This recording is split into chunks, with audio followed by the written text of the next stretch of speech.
You think I'll make it in time to finish up this prompt? Not with a sloppy execution like this, you won't. Allow the doctor to show you how it's done. Isn't it, like, illegal to let someone else do your work for you? Up. Remember who's controlling your IV drip, boy, as well as your hospital fees. Now I'll show this prompt the power of 1.5 doctorate degrees.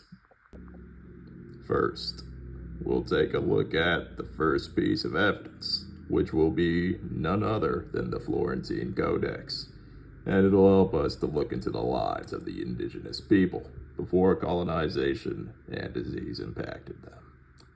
This image from Book 1 of the Florentine Codex showcases the traditions and rituals the Aztecs had followed in regards to their deities. Prior to colonization, of course, the indigenous people were free to worship, engage in cannibalism, and praise as they pleased without any worry of external influence. Book 8's image lets us see more of their attire and livelihoods of their people as they went through their day-to-day lives according to their own agenda. The images from Book 9 shows us one of their unique art forms of arte plumario, which can be translated to feather art, and in Book 11, how they ate a very unique diet involving hairless dogs. Yummy. These pages go to show just how creative and free the lives of the Aztecs were, and how they were generally able to live of their own accord without any of the external influence impacting their lifestyle. Now, this all began to change drastically with Book 12, which recounts the Spanish conquest of Mexico.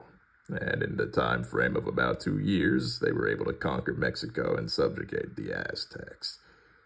With their advanced firearms, their usage of horses, and a certain invisible ally, the people of the Aztec Empire had no other option but to yield to their overwhelming dominance.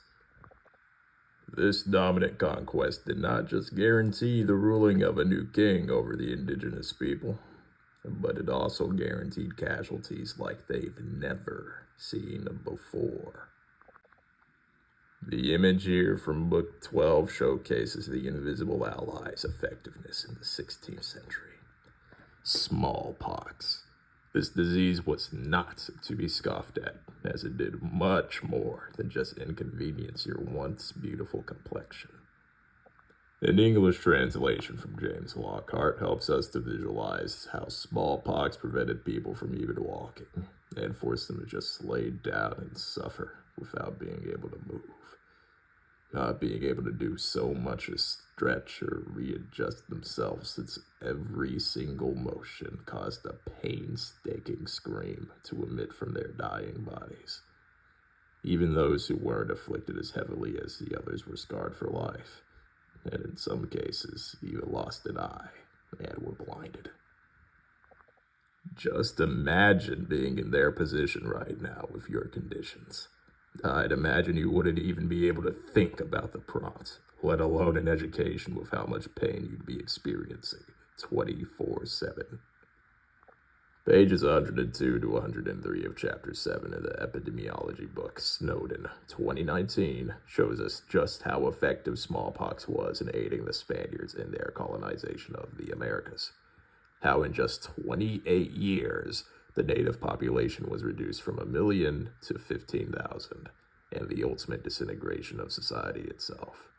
Even those who survived the destruction of their agriculture, defenses, and society as a whole could only live in the fear of the Europeans being deities themselves or worshiping deities superior to theirs. When you get to the point of wondering whether or not smallpox had power equivalent to that of a god, I think its potency speaks for itself.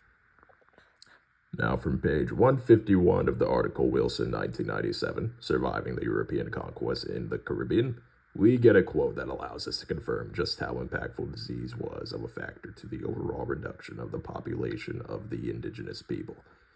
The quote reads, "Of all of the causes of population decimation among the Taino, and among other New World societies as well,